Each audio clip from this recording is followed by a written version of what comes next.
Un budget en 3 étapes. C'est simple, hein? 3 étapes, mais tu peux pas les oublier. 3 étapes, un budget, qu'est-ce que t'en penses? Oui, c'est super bon. Donc, les règles de base pour gérer ses revenus et ses dépenses. Tu vas commencer par quoi? Bien, justement, les revenus. Ben oui, on commence toujours par les revenus. Je veux faire un budget. Là, on est en début de mois, là. Ben, qu'on soit en début de mois, qu'on soit en milieu de mois, en fin de mois, un budget, on le fait par mois. Donc, on fait un budget par mois, puis on recommence toujours pour le mois suivant. Puis je commence par faire quoi? Je le fais là maintenant. Ben, je vais commencer par établir combien d'argent je prévois avoir pour le mois prochain. Combien de revenus que je vais faire finalement. Puis un revenu, ça peut provenir de diverses sources. Tu es d'accord avec moi? Ça peut être un revenu d'emploi, ça peut être une rente de retraite, ça peut être un revenu de CNSST, un revenu de travailleur autonome, assurance emploi, de l'aide sociale, la liste est longue. Exactement, oui. Il y a différentes sources de revenus, puis il faut considérer tout ça quand on établit notre budget pour savoir ça va être quoi nos entrées d'argent, puis savoir ça va être quoi, tu sais, comme les montants à notre disposition là, pour vivre puis dépenser. Première erreur qu'on fait, c'est quoi? Ben, on surestime les revenus qu'on va avoir. On est souvent trop généreux. Ah, c'est sûr que je vais faire des heures supplémentaires. Ah, c'est sûr que je vais avoir un boni. Ah, c'est sûr que je vais faire des commissions de plus parce que c'est un bon mois normalement, tu sais. On fait attention à ça. On essaie d'être prudent quand même, s'il vous plaît, dans nos projections, là, tu sais. Donc, je préfère en avoir plus que pas assez. Dire, ben moi, là, le mois prochain, je suis sûre qu'il y a tant d'argent qui va atterrir dans mon compte de banque. Fait que si je suis sûre qu'il va atterrir 3 000, ben je vais planifier mes dépenses en fonction de 3 000. Oui, dans le fond, c'est de faire notre budget sur nos revenus garantis, qu'on pourrait dire. Dans le fond, ce qu'on est sûr d'avoir dans nos poches, ce qu'on est sûr d'encaisser. Donc, vraiment, ce que je suis sûre d'encaisser, ben là, je vais planifier mes dépenses en fonction de ça. Puis après ça, ben là, je vais pouvoir planifier les dépenses. Fait que là, OK, je gagne 3 000 pour le mois prochain, ça va. Maintenant, je vais planifier mes dépenses. Je sais pas, Stéphanie, qu'est-ce qu'on ferait dans un cas où on a un accident ou on est malade. C'est ça aussi, c'est des choses qu'il faut prévoir dans les revenus. Peut-être c'est de se garder une petite marge de manœuvre en fonction de ça, mais l'objectif, ce serait de compenser ce manque à gagner-là s'il y en a un avec les épargnes. C'est le fonds d'urgence qu'on aurait de côté. Là. Ben oui, il ne faut pas tout dépenser. Exactement. Non, c'est ça. Le mois prochain, si je prévois avoir 3 000, je ne peux pas en dépenser 3 000. Il faut toujours que je me garde une marge de manœuvre au cas où il m'arrivait quelque chose. Je perds mon emploi, je tombe malade, je travaille moins d'heures que prévu, j'ai un achat vraiment très, très imprévu là, que je ne pouvais absolument pas planifier, que je suis obligée de faire. Ben au moins, j'ai un petit peu d'argent de côté. Fait que, exemple, si je prévois gagner 3 000, ben je vais peut-être en dépenser 2 700. Je ne peux pas prévoir planifier mes dépenses pour 3 000 parce qu'en partant, je vais vivre au-dessus de mes moyens. Donc là, finalement, on ne planifie pas les dépenses pour 3 000. On va planifier pour 2 700, mettons.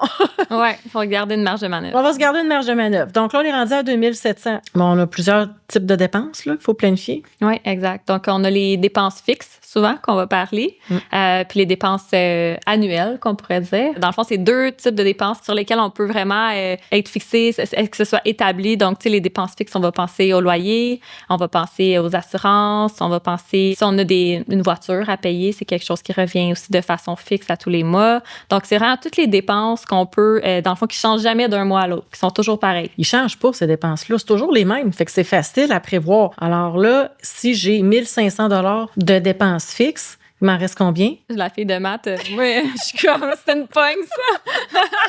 Je suis comme 2700, moi, 1500. Il en reste 1200. 1200, et voilà. Il en reste 1200. Fait que là, il en reste 1200. OK. Mais là, sur 1200, il faut que je prévoie payer mes dépenses occasionnelles. Il faut que je prévoie manger. Il faut que je mange. Il faut que je sois capable de me déplacer. Il faut que je paie mon hygiène, là, tu sais, personnelle. Puis, si je fume, ben, il faut que je prévoie le tabac. OK? Quand tu dis dépenses occasionnelles, on parle des dépenses annuelles dont on parlait tantôt. C'est ça, c'est en plein ça. C'est des synonymes. Exactement, c'est la même chose. Souvent, on parle même de synonymes ici. Dépenses annuelles, dépenses occasionnelles. Donc là, il faut que je planifie un montant épargné chaque mois pour ces dépenses-là. Parce que la dépense, tu sais, exemple, je ne vais pas aller m'acheter des pneus d'hiver à chaque mois, mais éventuellement, je sais que je vais devoir m'acheter des pneus d'hiver, que je vais devoir aller m'acheter des lunettes, que je vais devoir m'acheter un manteau, que Noël va arriver, que je vais devoir entretenir l'auto. Donc, tu sais, je dois prévoir, planifier sur le 1200 un montant que je vais épargner pour ces dépenses-là, que je peux même planifier d'avance. Je peux déjà me dire d'avance, ben moi, là, faut être capable d'arriver à payer toutes mes dépenses occasionnelles de l'année. Faut que je planifie, épargner, exemple, 300 $. OK, ben 300 $ par mois, je suis rendue à 900. Fait que là, je viens de retrancher un autre 300, il me reste 900. Fait que là, il me reste 900, pourquoi? Ben pour manger, pour me divertir un peu, pour me déplacer. Mettons que je fume pas, là. Mettons que je me dis, OK, j'ai 400 $ par mois pour manger, 100 $ par semaine si je vis seule. c'est raisonnable. Fait que là, il reste 500. Bien là, j'ai besoin de 50 $ par semaine de me déplacer. Là, il en reste 300. J'ai besoin d'un 100 $ pour l'hygiène. Il m'en reste 200. Fait qu'il me reste peut-être un 200 $ pour me divertir. Fait que là, le budget, tu sais, il est raisonnable. Puis là, je me dis, OK, avec 3 000, je suis capable de payer mes dépenses fixes. Je suis capable de prévoir un montant à épargner pour des imprévus. Je suis capable de payer mes dépenses occasionnelles. Ça veut dire que je les mets de côté parce que si je le fais pas, je vais le dépenser au fur et à mesure. Là. Ça veut dire que je vais dépenser de l'argent que je pense que j'ai, mais qu'au final, j'ai pas. Ah, ben, c'est le fun, j'ai un lousse ce mois-ci. Ben non, t'as pas de lousse parce que c'est tantôt, ta voiture va briser, tantôt Noël va arriver, tantôt tu vas avoir besoin d'acheter des lunettes. Exactement. Ouais. Donc là, t'as ça qui est prévu, puis tu manges à ta faim. Tu as payé ton essence, tu as payé ton hygiène, puis tu as un peu d'argent pour te divertir. Puis tu te dis, OK, ben le pire qui va arriver, c'est que je fasse des heures supplémentaires, puis que j'ai un petit peu plus d'argent que prévu. Puis bon, ça, c'est parfait, mais au moins, tu es allé au minimum.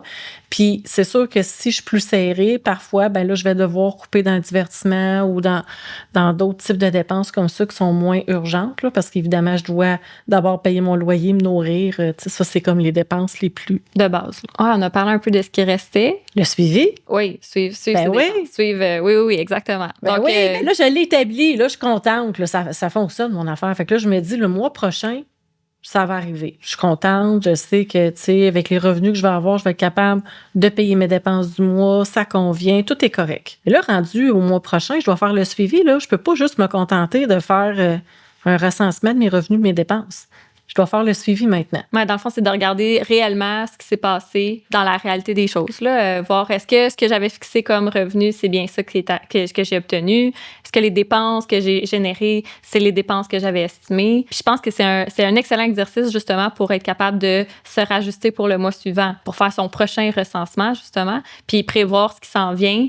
Puis justement, s'il y a des dépenses qu'on pourrait dire un peu moins communes, je donne l'exemple, le permis de conduire. Tu sais, permis de conduire, ça arrive une fois par année. Bon, ben, en faisant notre recensement au début du mois, si on réalise que ce mois-ci, c'est ça, ben, on va pouvoir, tu sais, c'est de le considérer dans le fond, là, tu sais. Normalement, c'est aussi quelque chose qu'on pourrait avoir considéré dans notre budget annuel, là, déjà d'emblée, mais de se le rappeler comme ça à chaque mois, ouais. C'est la chose la plus bénéfique pour être sûr qu'on garde le bon chemin. Il faut comprendre que le budget qu'on fait, là, ben, c'est de la théorie. Ça, c'est une théorie. En théorie, je vais gagner tant. En théorie, ça va me coûter tant. En théorie, c'est de la théorie, mais que je juge raisonnable, puis qui compte mes besoins. Ça va jusque-là. Mais après ça, il faut voir en pratique, dans la vraie vie, comment que ça t'a coûté. Tu peux pas te contenter juste de te baser sur la théorie puis d'aller dans la vraie vie à peu près comme ça marche pas. Pas avec l'argent. Donc, je dois aller vérifier puis m'ajuster au fur et à mesure. Donc, on va aller vérifier à chaque semaine. Pourquoi? Parce que j'ai des dépenses à chaque semaine. Là. Puis si je le fais pas, ben je vais perdre le contrôle. Donc, j'avais estimé 100 $ par semaine d'épicerie, à peu près. Je suis toute seule. Ça compte mes besoins. Mais je vais aller vérifier à la semaine 1 comment que ça m'a coûté. Ça m'a coûté 120 j'ai 20 $ de dépassement. Ça veut dire que la semaine 2, ben, je vais être à 80. Donc, je vais faire attention pour éviter de me ramasser avec 0 budget d'épicerie la dernière semaine. Je dépense tout pour mon épicerie en début de mois. Donc, ça me permet d'être rationnel, d'être discipliné, de prendre des décisions qui sont moins émotives puis moins impulsives au fur et à mesure que le mois passe. Puis, ça permet de m'assurer que j'ai respecté mes engagements, mes objectifs de départ. Puis que si finalement j'ai moins de revenus que prévu, bien que je vais savoir où couper rapidement, puis éviter les problèmes, puis éviter d'utiliser la carte de crédit pour combler, parce que théoriquement, ça ne sert pas à ça, la carte de crédit, là. C'est une méthode de paiement. Ça. Donc, ben ça, tu nommes un enjeu quand même important, je pense, au niveau de justement des émotions ou l'espèce de pulsion qu'on a parfois à acheter certaines choses à l'improviste, là, tu sais, dans le fond, on s'offre des petits plaisirs éphémères en pensant que ça va être correct dans notre budget parce que c'est pas grand-chose, parce que c'est juste un petit 10 $, 15 $ ou qu'on le fait seulement occasionnellement dans le mois. Mais ça aussi, c'est quand même un aspect assez mathématique de la chose quand on pense à notre budget, c'est que si on s'offre souvent ces petites choses-là en répondant à nos impulsions, ben c'est ça, ça s'additionne, hein, ces montants-là, fait que ça finit par avoir un réel impact à la fin du mois sur le budget global. Là. Tu peux répondre à tes impulsions en le planifiant. C'est drôle à dire, de dire, ben moi, là, je planifie 200 $ par mois, puis avec ce 200 $-là, j'achète ce que je veux, je le dépense de la manière que je veux, puis ça me regarde. Puis c'est correct, puis je peux me le permettre parce que le reste va être payé, puis je ne m'endetterai pas. Ça fait du bien quand on sent le besoin de dépenser, ou ça, peu importe, là, tu sais. On peut même le planifier, ça se planifie, ça. Puis ça, c'est possible si on fait justement ce que tu mentionnais tantôt au niveau du suivi. Il faut suivre ce 200 $-là. Exemple, qu'on s'octroie un 200 $, mais il faut le suivre, ce 200 $-là. Puis là, on pourrait peut-être, j'ai la méthode des enveloppes qui pourrait peut-être être bonne pour cette catégorie de dépenses-là. Mais c'est ça, c'est de prendre, ce 200 $-là, le mettre dans l'enveloppe, puis de s'assurer que, dans le fond, quand il n'y en a plus, il n'y en a plus. Exactement. Puis, ça le va mois prochain. Ça va au mois suivant. Exactement. Puis en parlant de méthode, la méthode que je vais utiliser pour faire le suivi, il faut savoir qu'il n'y a pas de bonne puis de mauvaise méthode, là. Faut pas penser que le fichier Excel en 80 couleurs, il est meilleur que la feuille de papier, là. Ça n'a rien à voir. Donc, vraiment, c'est d'utiliser une méthode qui convient à ma personnalité. Il y a des gens qui sont plus cartésiens que d'autres. Il y a des gens qui sont plus analytiques que d'autres. Donc, c'est sûr que si tu demandes à un cartésien de faire ça sur une feuille blanche, ça ne fonctionnera pas, là. Il a besoin d'une structure. Donc, il peut le faire sur un calendrier, il peut se créer un fichier Excel, il peut le faire dans un agenda. Tu sais, quelqu'un qui n'est pas du tout cartésien, ben, il va préférer le faire sur une feuille lignée, une feuille blanche. Partir de rien, il faut qu'il fasse son propre montage. Tu sais, il y en a qui sont plus papier, il y en a qui sont plus numériques. Ouais. Donc, c'est vraiment de choisir une méthode qui convient à ma personnalité. De un, ça va motiver à le faire chaque semaine, parce qu'en toi puis moi, chaque semaine, ça revient vite. Hein? Puis, donc, j'aimerais ça aussi rajouter le fait que les gens, il faut qu'ils se donnent le droit, en fait, d'essayer. Tu sais, ça se peut qu'au début, on se dise, OK, moi, selon ma personnalité, je vais essayer le fichier Excel. On essaie le fichier Excel. Puis là, finalement, on se rend compte que c'est trop lourd, le fichier Excel, j'aime pas ça. Bon, c'est quoi mes autres options? Calendrier. Ce serait-tu une meilleure option, justement, pour moi? C'est comme un mitoyen entre les deux. Il y a une structure, mais j'ai pas besoin de me connecter à mon ordinateur. Bon, fait que là, essaie le calendrier. Mais je pense que les gens, il faut qu'ils se permettent d'essayer différents modèles de suivi de budget puis tout ça, parce que faut pas s'arrêter au premier élément qui fonctionne pas, là, parce que c'est un non négociable, en fait, de faire ce qu'on est en train de discuter. Donc, peux-tu laisser la chance de l'essayer? Oui.